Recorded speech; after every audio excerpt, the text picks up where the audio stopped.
let's talk about things to do for a good self-tape.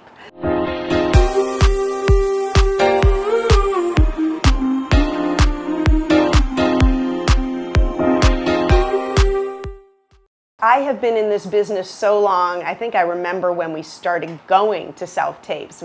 Auditions used to always be in person, and then they figured, oh, you could record something at home, send a VHS tape and let the casting see it if you're out of town or something. And now it's amazing. You're able to put yourself on tape and act. I don't know why we still call it tape. Anyway, a good self-tape. Wonderful opportunity in this business to give people an audition when they might not otherwise have one. So you're going to want a good self-tape setup. Not expensive, just a simple, good setup. Typically includes, lights, a camera, a tripod, and a backdrop of some kind. But you can have a plain wall that's painted maybe a color or something. Or you can even have it in another environment. You can have it in your kitchen or outside, depending on where the scene takes place. And also just making sure that nothing's too distracting. That's really what you don't want it to be, is distracting. You're going to want the casting people to know exactly who's auditioning, and they can focus on you. One take. Do not start splicing together different takes. I know sometimes we really like the beginning of one and the end of another one. Maybe under rare occurrences you can do one, but really just try to have one take. And if you have to choose whether you like the beginning of a take or the end of a take, choose the beginning. Always choose the one where you're strongest in the beginning, because if you have a weak beginning for your audition, they're not going to make it to the end. I can tell in like 20 seconds whether the person can act. I don't need to see the big cry at the end, I can tell in the beginning whether it's any good. So focus on the beginning, have a good, strong moment before, have an imaginary wall set up so you're not staring at your reader or staring in the camera. So you have a place where you feel comfortable to look and talk and whatever's happening in that scene. If they ask for a slate, which they often do, I wouldn't necessarily give them more information than they're asking for. If they didn't ask you for your height, I wouldn't offer it up.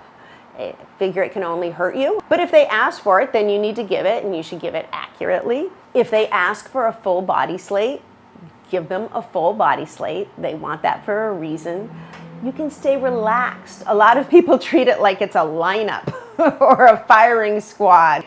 You can be relaxed. You can be, the character.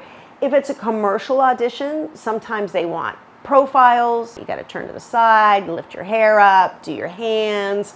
Don't do those in theatrical auditions unless for some reason they ask for it. Just give them what they ask for. If they ask you for something about yourself, a fun fact about yourself, give them a fun fact. So maybe you might want to prepare those ahead of time. I've got another video specifically more about slates and things, but you're going to want it to be something that's unique about you. Don't try to, again, be who it is you think they want. If they're asking about you, they want to know about you. I always want everybody in their audition to be the character. Sometimes the character is very different than who you are. But this is not a dating app.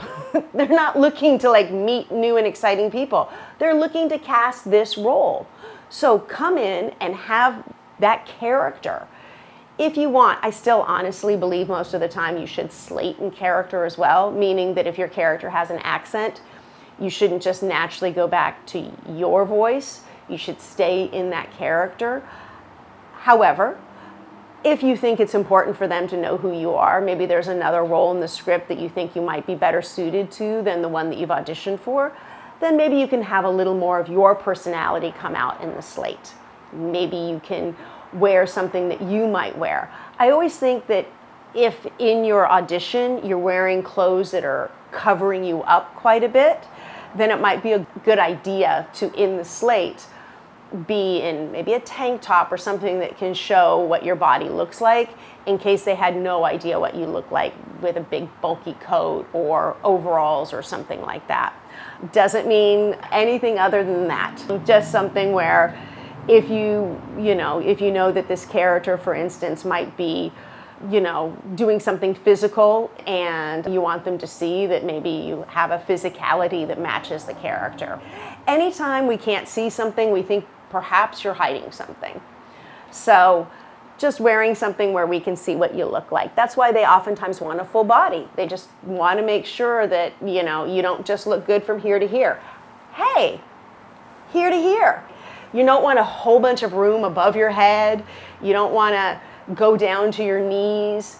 It's a nice, medium shot, a little closer than that. You don't want to be super extreme tight, so we're looking at every pore.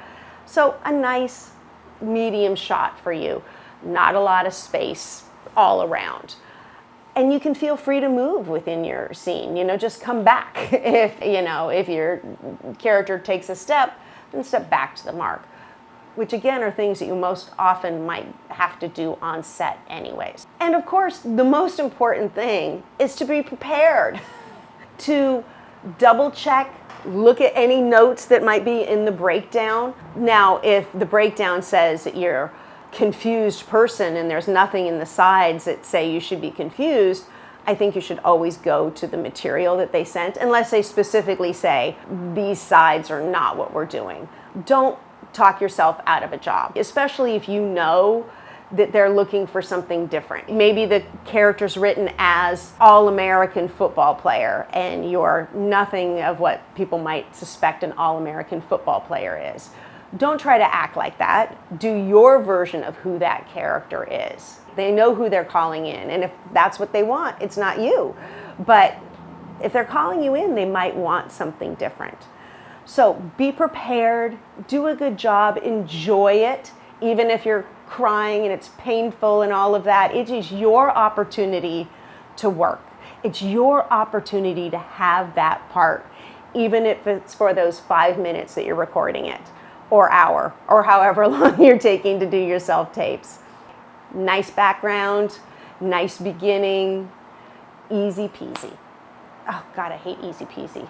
We can cut that out, right? Now we're gonna leave that in. We're gonna leave that in for the bloopers. I will see you next week. Please like, comment, subscribe. If there's something that I didn't mention, if there's an example that you have, please drop it in the comments. All right, bye-bye. Nice. Are we gonna do another video on that? Did I get them all?